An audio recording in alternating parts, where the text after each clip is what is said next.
يا ترى فعلا تمرين الشيست بريس عم الشيست فلاي، ولا تمرين الشيست فلاي عم الشيست بريس، ولا دخل الاتنين في الجدول بتوعي؟ كمل معايا الفيديو للاخر علشان هقول لك الخلاصه وبشكل علمي، وده اللي احنا هنعرفه في سلسله كله بالفهم وصلي على النبي الاول.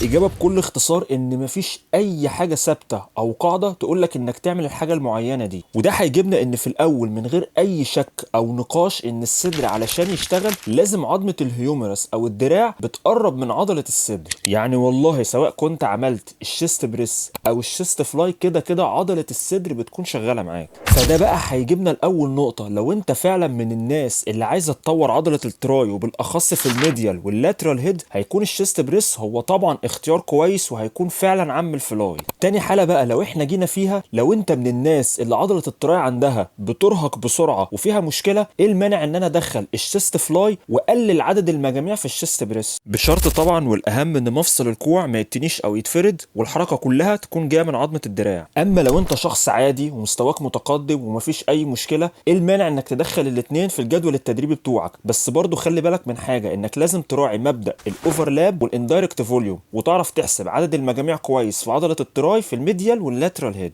ومعاهم كمان عضله الصدر والكتف الامامي. ودي كانت الحلقه الثالثه في سلسله كله بالفهم. لو عجبك النوع ده من الفيديوهات اعمل لايك وسيف وتابعني عشان يوصلك كل جديد.